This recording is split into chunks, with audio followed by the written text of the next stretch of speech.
Episode number 183. You're a perfect cherub. Now put on all your best things, and I'll tell you how to behave at each place, so that you will make a good impression. I want people to like you, and they would, if you'd only try to be a little more agreeable. Do your hair the pretty way, and put the pink rose in your bonnet. It's becoming, and you look too sober in your plain suit. Take your light gloves, and the embroidered handkerchief. We'll stop at Meg's, and borrow her white sunshade, and then you can have my dove-colored one.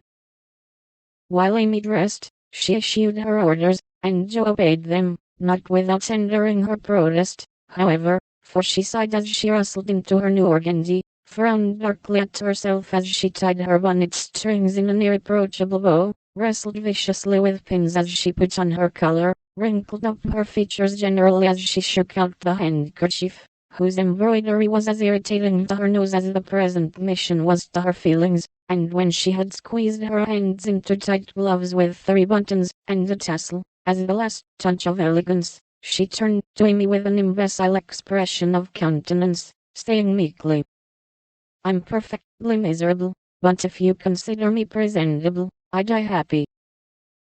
"You're highly satisfactory. Turn slowly round, and let me get a careful view."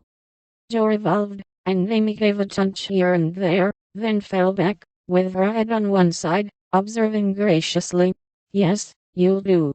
Your head is all I could ask, for that white bonnet with the rose is quite ravishing. Hold back your shoulders, and carry your hands easily, no matter if your gloves do pinch. There's one thing you can do well, Jo, that is, wear a shawl. I can't, but it's very nice to see you, and I'm so glad Aunt March gave you that lovely one. It's simple, but handsome, and those folds over there are really artistic. Is the point of my mantle in the middle, and have I looped my dress evenly? I like to show my boots, for my feet are pretty, though my nose isn't." "You're a thing of beauty, and a joy forever," said Jo, looking through her hand with the air of a connoisseur at the blue feather against the golden hair. "Am I to drag my best dress through the dust, or loop it up, please, ma'am?" "Hold it up when you walk, but drop it in the house. The sweeping style suits you best, and you must learn to trail your skirts gracefully. You haven't half buttoned one cuff, do it at once. You'll never look finished if you're not careful about the little details, for they make up the pleasing whole."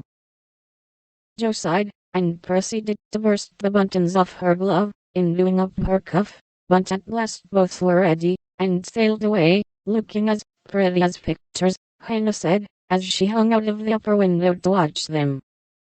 "Now, Jo dear, the Chesters consider themselves very elegant people, so I want you to put on your best deportment. Don't make any of your abrupt remarks, or do anything odd, will you? Just become cool and quiet, that's safe and ladylike, and you can easily do it for 15 minutes, said Amy, as they approached the first place, having borrowed the white parasol and been inspected by Meg, with a baby on each arm.